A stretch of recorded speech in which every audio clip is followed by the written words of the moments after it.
दोस्तों, लखनऊ हजरतगंज की एक चर्चित दुकान पर लस्सी का ऑर्डर देकर हम सब दोस्त यार आराम से बैठकर एक दूसरे की खिंचाई और हंसी मजाक में लगे हुए थे कि तभी लगभग 75 से 80 वर्ष की बुजुर्ग महिला पैसे मांगते हुए मेरे सामने अपने हाथ फैलाकर खड़ी हो गई।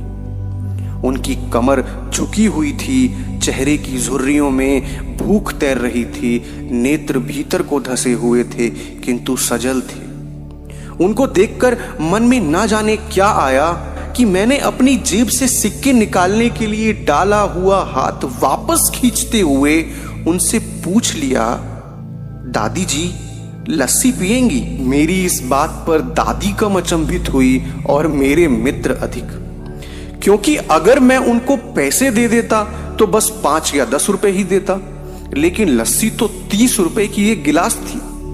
इसीलिए लस्सी पिलाने से मेरे गरीब हो जाने की और उस बूढ़ी दादी के द्वारा मुझे ठग कर अमीर हो जाने की संभावना बहुत अधिक बढ़ गई थी।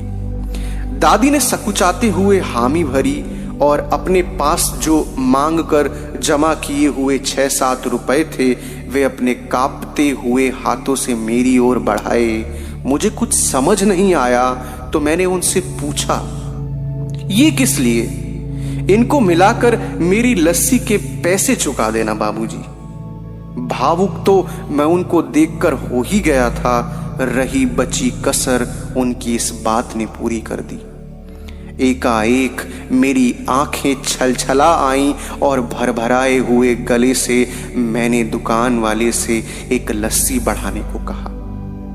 उसने अपने पैसे वापस मुट्ठी में बंद कर लिए और पास ही जमीन पर बैठ गई। अब मुझे अपनी लाचारी का अनुभव हुआ, क्योंकि मैं वहां पर मौजूद दुकानदार, अपने दोस्तों और कई अन्य ग्राहकों की वजह से उनको कुर्सी पर बैठने के लिए नहीं कह सका। डर था कहीं कोई टोक ना दे, कहीं किसी को एक भीख मांगने वाली बूढ़ी महिला के उनके बराबर में बैठाए जाने पर आपत्ति ना हो जाए।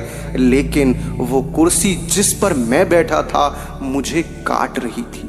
लस्सी कुल्हड़ों में भरकर हम सब मित्रों और बूढ़ी दादी के हाथों में आते ही मैं अपना कुल्हड़ पकड़कर दादी के पास ही जमीन पर बैठ गया, क्योंकि ऐसा करने के लिए मैं तो स्वतंत्र था, इससे किसी को आपत्ति नहीं हो सकती थी।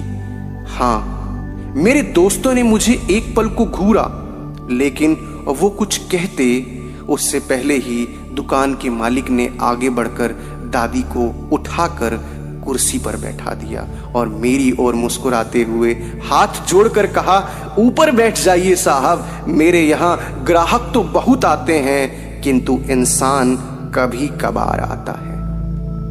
अब उनके हाथों में लस्सी के कुल्हड़ और होठों पर सहज मुस्कुराहट थी। बस एक वो दादी ही थी जिनकी आंखों में तृप्ति के आंसू थे, होठों पर मलाई के कुछ अंश और दिल में सैकड़ों दुआएं थी।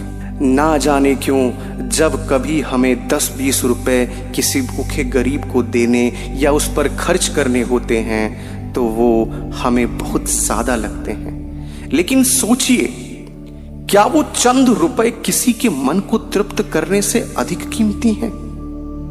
दोस्तों, जब कभी अवसर मिले ऐसे दयापूर्ण और करुणामय काम करते रहें, भले ही कोई आपका साथ दे या ना दे।